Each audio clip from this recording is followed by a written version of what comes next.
What is going on, guys? Dan Fitz, the street preacher, going to start this one off with a Diet Coke.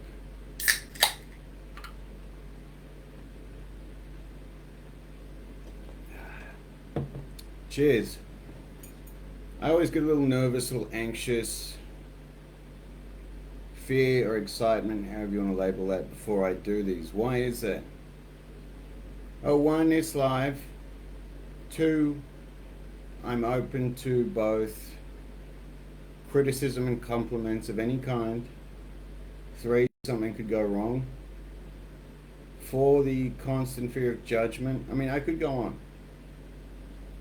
But ultimately, I do them, continue to do them, and have gotten better at what I'm doing right now because I choose to. Now, I believe it's my God-given gift, my God-given ability to help people through my words. I can give you an example of the alternative. When I was very young, I used to go to court a lot. I was in trouble a lot. And if you've never been inside the court system, at one point or another you have to speak. And I was quite good at getting out of trouble, or at least making the situation not as bad as it could have been. And my sister, God bless her, she would say to me, why don't you do something with your ability to speak? Why don't you do something with your words instead of getting yourself out of trouble all the time? I said, that's a fair point. That is a fair point, but that would be hard. That would require work. That would mean changing my identity from this bad boy, this guy who doesn't care, who doesn't give a fuck, who's cool, to actually caring, to actually giving a fuck, to actually being disciplined, to actually not being cool. Going back to what people think of you. I wanted to be perceived as cool, fearless, not giving a fuck, an outlaw. And as you can imagine, that lifestyle and that belief system didn't lead me to a good place. In fact, you could say I was weak. Weak men create hard times. Hard times create strong men. Strong men create good times, and good times create weak men. We're at the end of a 250-year-old cycle. It's called the Tytler cycle. You don't have to take my word for it. Look it up. I doubt you will, because most people don't research anything. That's fine. Let me tell you how it goes. As a society, our grandparents, our great-grandparents, as they would have told you, I had to walk 10 kilometers to school in the snow, and it was incredibly hard. Granddad, we live in Queensland. It doesn't snow here. May have heard something like that. But it's true. They didn't have the internet. They didn't have the abundance of resources. They didn't have the access to knowledge that we have now. They didn't have the convenience. It was a different time. It was a difficult time. There were world wars. There was a depression. You actually had to interact and communicate with people. I know, scary, huh? But through their backbreaking labor and their drive and resilience to create a better world for themselves and their children, they created good times. And those good times created a ton of weak men. Now, this is me not calling anyone names. This is not me trying to offend you or insult you. In fact, it's kind of concerning that I have to give an explanation of what I'm about to say, but these are facts. Going back to being very good at being able to communicate and help men from the Western world with average and everyday problems to a little more serious. Trust me when I say I've been there, done that. I'll tell you my backstory a bit later on, but trust me when I say I've been there, done that. And you can either look at your situation, your pain, your problems, your trauma, your adversity, whatever's going on, and you can just accept, yeah, this happened. Or, yeah, this is hard. Or, cool, that nearly broke me, but it didn't. And I'm going to become who I want to be. I'm going to become who I should be. Or at the very least, I'm going to allow this trajectory of life, these circumstances that God has placed in the way, to find out what my purpose is on this earth and fulfill it. But unfortunately, that's not what I see for the most part. I hear these men go on tangents and write me these essays where they kind of say a lot without saying nothing. They try and, as I used to do, make these excuses that they sound good. I mean, they sound good, like they make me want to feel sorry for you. They make me kind of understand why you wouldn't do anything. But do you want what you want, yes or no? Simple as that. It doesn't come with excuses, it doesn't come with stories.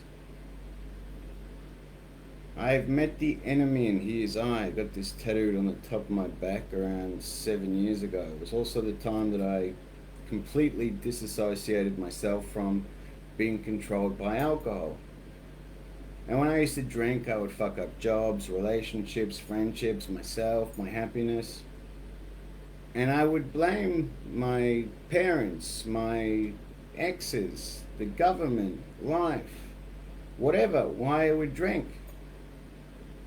But ultimately, the enemy was me. I was the one that decided to drink. I was the one that decided to drink in excess and do crazy and destructive shit. And once I simply chose not to do that, guess what stopped? But having to overcome your biggest enemy, which is yourself, with everyone, takes a very strong man. Because there are two men in that situation. The one that accepts responsibility and takes control and takes his life and the people around him where he wants to go as a leader and a man. And there's the other one. There's the victim, the loser, the storyteller, the one that brings himself and everyone around him down the drain. We both have that man inside us. But you decide each and every single day through your thoughts, through your words, through your actions, which man you're going to be. Going back to the title, would you rather be a gardener in a war or a warrior inside of a garden? Now let me really paint a picture there. You're this samurai who's well and truly trained to be a lethal weapon, but you're just calmly walking around the garden, doing what you can. Probably don't know too much about gardening, but if shit popped off, you'd be ready. Now imagine bullets flying past, bombs going off, mud and dust everywhere, and you're a gardener in a fucking war zone, having a panic attack, not knowing what to do, crying and begging to God, although you don't believe in God. Which one would you rather be? Because we are all in a war. We're in that spiritual war between those two men that I just told you about, the one that wants to be a loser and the one that wants to be a winner. And that is what I say, the choice is always there. And if you choose to be that gardener in a war,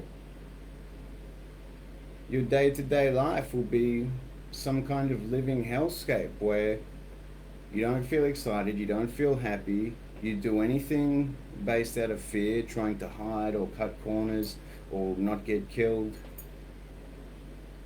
Living in fight or flight mode, living in scarcity, living in fear. Or you choose to be the warrior in the garden, the same life, the same reality, but nothing scares you, nothing controls your mind, nothing makes you do anything you don't want to do, because you've conditioned yourself through training of the body and the mind, therefore becoming a warrior. You're used to this, you can handle this. This is a choice. I can tell you this because I've been both of those men. And I can tell you which one I'd rather be. I can tell you which one you should be. That is why men reach out to me. I've now started advertising again. I've now decided to grow the DFP and reach out and help more men because one, is my God-given purpose. Two, I'm very good at what I do. Three, society needs strong, confident men, helping men go in the right direction with their lives more than ever. And four, based off what I've seen in the last couple of weeks where I have reached out, I took a bit of a break for about 2 years and I thought society would be about the same, but it can't be worse. The amount of hate, weakness, excuses, pettiness, destructiveness, and this is simply what I see on social media. I'll give you an example of how ignorant, arrogant, brain dead, weak, and concerning the average mindset of the man has become. Now, a 30-year-old man clicks on my ad. There is no way physically, technically, legally, there's no way that I can message you through the Street Preacher page. There's just no way. You have to click on the ad for a chat to happen. This happened a handful of times now where this gentleman clicks on the ad, the chat begins. The question I generally ask is, why are you here? So I know where to help them. And they'll say something, why are you here? Why are you in my inbox? How dare you? What's going on here? Now I could, although it's a waste of my time, explain what I just said, or maybe it's some kind of protection mechanism, or maybe they're embarrassed that they actually clicked on it and they're trying to flip the script, or I don't know. And I try and understand that. I say, this is why you're here, this is what happens now, would you like some help? And it's usually just abuse or negativity. Isn't that concerning? In 2023, we have men who don't understand how a chat on social media works unless they're messaging that pretty girl at work when they're married, or they're trying to sign up to an OnlyFans. We have men who are sharing. I get my advertisement shared. I have one with 6 shares at the moment. Who shares a fucking advertisement? Imagine seeing a Coca-Cola advertisement and sharing it. My advertisements are basically, yo man, is your life fucked up? Would you like it not to be? Hi, I'm Dan. People are sharing this. Basically broadcasting to their social circle, my life's really fucked and this guy resonates with me. And more importantly, our time in this precious earth, the time in your precious life. Why would you waste it arguing with someone that you don't want to work with, you don't agree with, have no intention investing in?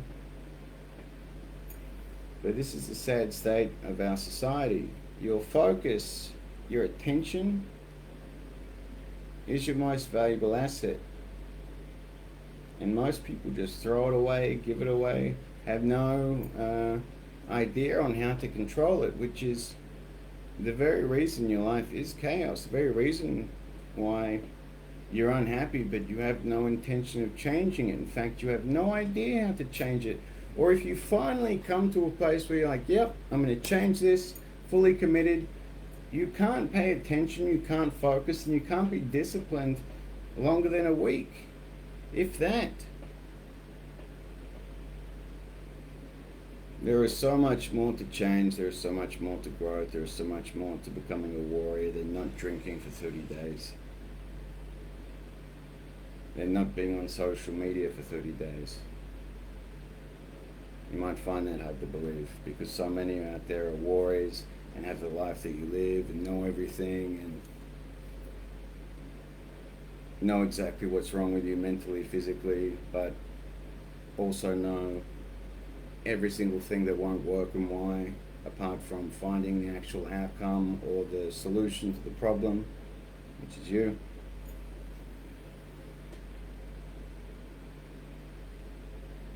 All you know right now is all you know.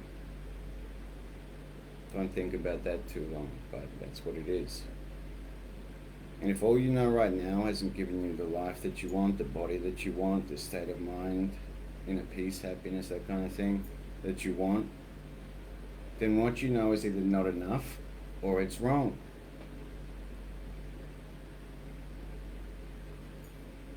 And you can either seek out and understand and deprogram yourself, decondition yourself, put your ego aside and start to admit that, hey, you could be wrong about one or many things, and then start the search through the infinite access we have to information, apply it to yourself, see what works, see what doesn't, take data and facts and refine your life based on what you see, on the infinite number of people saying this is how you do it. this is the way. Or you could take it from me, a man who's been where you've been, if not 100 times worse, and I brought myself out of this place and thousands of other men. And when you get to this place, you could simply just shut the fuck up and say, hey, Dan, I don't like you or I don't agree with you, but you have what I want. How do I get it? What do you got to lose? In fact, I'll give you a perfect example of taking action. So I received a bill today for the business that was probably what most people earn in a week. What I want to do is, I have about 12 fence sitters with the challenge starting the 1st of April. And I know men are afraid of communicating, afraid of reaching out. If you message me saying nothing to lose, lose is spelt with 1 O, not 2. I'll give you a deal that you cannot refuse. I reward action takers for the challenge. That helps me and you. That's how you find solutions to problems. Right there, I just laid it out for you.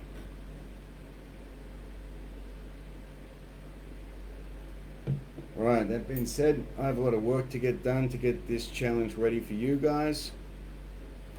Every single thing you need, from your food, your training, your mindset, your social circle, how to set goals, how to believe in yourself, how to be consistent. It is all there and then some.